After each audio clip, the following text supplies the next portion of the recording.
Hello, sir, and hello, everyone. Today, I am going to report what I have learned for the topic Erickson's psychosocial theory of development and Kohlberg's stages of moral development. Let us discuss first the Erickson psychosocial theory of development. So, Erickson's stages of psychosocial development is a very relevant, highly regarded, and meaningful theory. Life is a continuous process involving learning and trials which helps us to grow. Erickson's enlightening theory guides us and helps to tell us why. So, I have learned that Erickson's psychosocial theory contains of 8 stages of life. The first stage, infancy, is approximately the first year or year and a half of life.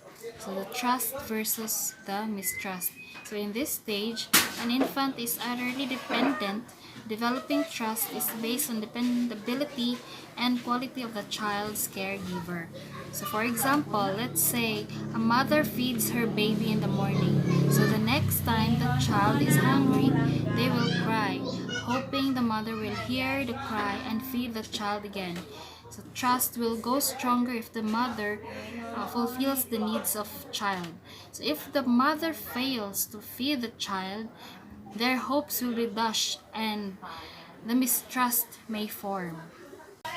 The second stage for Erickson's theory is autonomy versus shame and doubt.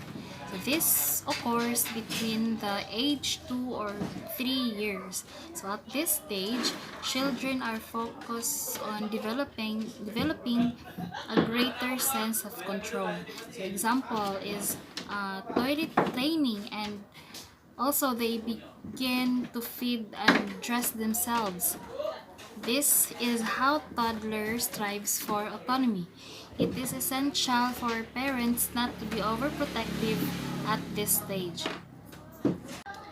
So the third stage is initiative versus guilt. So this occurs during preschool age. So at this stage, children begin to develop leadership skills and initiate activities. So while having specific needs that may not always be obvious. So example, initiative is developed if the child is encouraged to make plans or take charge. So exploration of role playing only helps to further this development along. So if a child is discouraged or kept away from group play, they may develop a sense of guilt. The fourth stage of Erickson's theory is industry versus inferiority. So this occurs between ages 7 years to 13 years old. So when a child successfully navigates this stage, they develop competency. So competency becomes a big part of confidence as we develop in life and plays a strong role in the next stage of identity. So for example of industry is that a child is encouraged to try and explore. Thus, they understand that they are capable of solving problems on their own. And then an example of inferiority is that a child is discouraged from developing their skills and constantly viewed in a negative light. The next stage, which is the fifth stage of Erickson's theory, is identity versus the role confusion. So this takes place between the ages of 12 to 19 years old. So during this stage, adolescents need to develop a sense of self and personal identity through an intense exploration of personal values, beliefs, and goals. So example, an adolescent attempts to establish their own identities and see themselves separate from their parents. So the next stage, the sixth stage of Erickson's psychosocial theory is intimacy versus the isolation. This takes place during young adulthood between ages of approximately 18 to 40 years old. During this stage, the major conflict centers in forming intimate, loving relationship with other people. So example, those who have intimacy are successful in their ability to open up to others about their lives and ability to have personal romantic relationships. So example of isolation also includes depression, lack of close friends, separation from family, and loneliness. So let's move on to the seventh stage of Erickson's theory, which is the generativity and stagnation. This occurs during age 40 to 65 years old. So in this stage, adults strive to create or nurture things, often through parenting, contributing to the community, or some other positive change. So some example of stagnation is feeling stuck in a monotonous routine without personal growth or fulfillment. So lacking of sense of purpose or direction, and avoiding responsibilities and commitments. So some examples of generativity is caring for your children by guiding them through life, volunteering, mentoring, engaging in community activity, fostering other people, growth, and work. Finally, the eighth stage of Erickson's psychosocial theory is integrity versus despair. So this occurs during age 65 and ends at death, and is focused on reflecting back on life. So at this point in development, people look back on the events of their life and determine if they are happy within the life that they live, or if they regret the things they did or didn't do. So some example of ego integrity is you are able to accept ups and downs of past lives. So while in despair are those feeling discontent and regret when they look back upon past lives. And the reason why we study Erickson's theory is that this model identifies the different goals, challenges, and concerns at each stage of life, which helps educators and parents alike guide and encourage children in the right direction. So our understanding in this developmental stage are common to all children, and which differ from learner to learner, will influence the kinds of expectations you have for your learners and our behavior towards them. We already know the 8 stages of Erickson's psychosocial theory of development in our previous topics. And now we will proceed to the next topic, which is the Kohlberg's stages of moral development.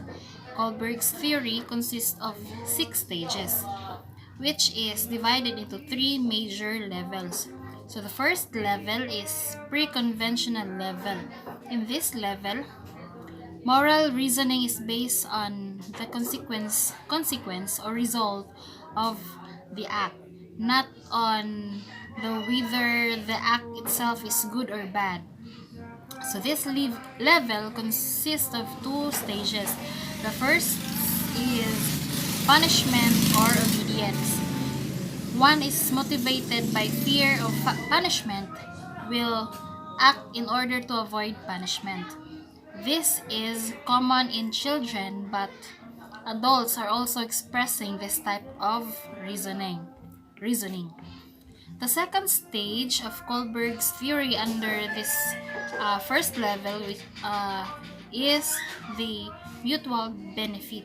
So one is motivated to act by the benefit that one may obtain later. So you can scratch my back. For example, you can scratch my back, I'll scratch yours. So individuals have what's in it for me. So thinking. What's in it for me thinking. So individuals act based on the self-advantage or benefit that one may acquire doing the action. The second level of Kohlberg's theory is conventional. So in this level, moral reasoning is based on the conventions or norms of society. This may include approval of others, law, and order. So under this level of conventional, we have third and fourth stage.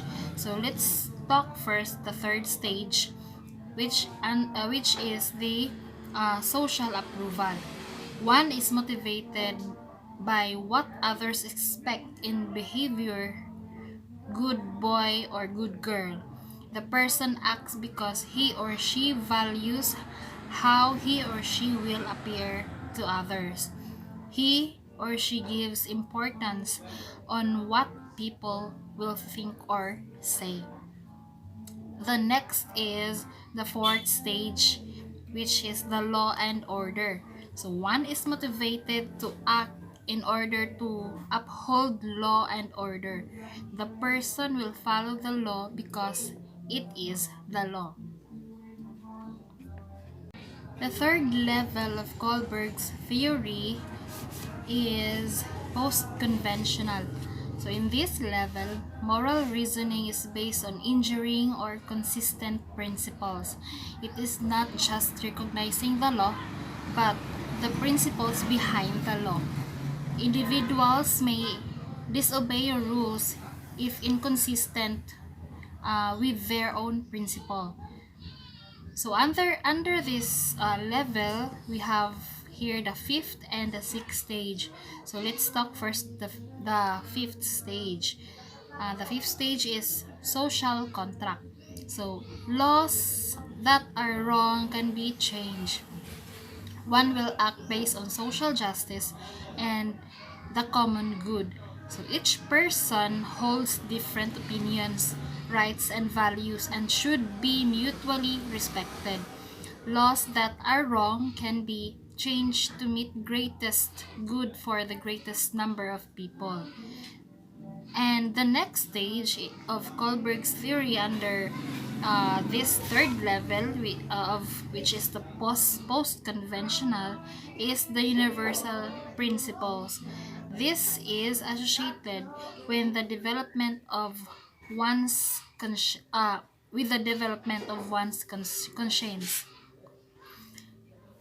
having a set of standards that drives one to possess moral responsibility to make societal changes regardless of consequences to oneself. Moral reasoning is deeply internalized and is based on abstract reasoning using universal ethical principles. They act because it is right and not because it is instrumental, expected, or legal. This drives them to possess moral responsibility for social changes.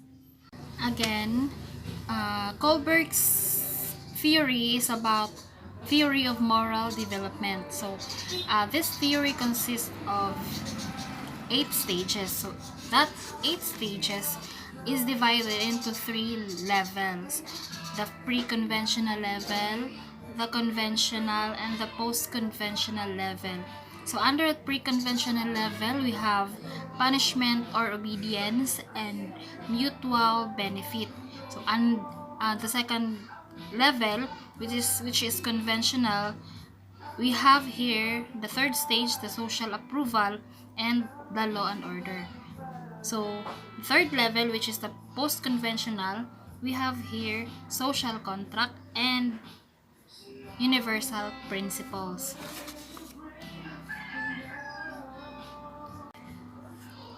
As a future teacher, the importance of moral development stage is that teachers can understand their students best.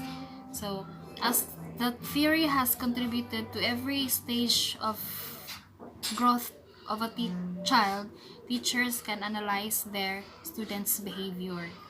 So it will help them change their teaching methodology with the children's growing age. It enables teacher to understand the different levels of moral understanding of learners. It enables teacher to give proper guidance to students about their moral behavior.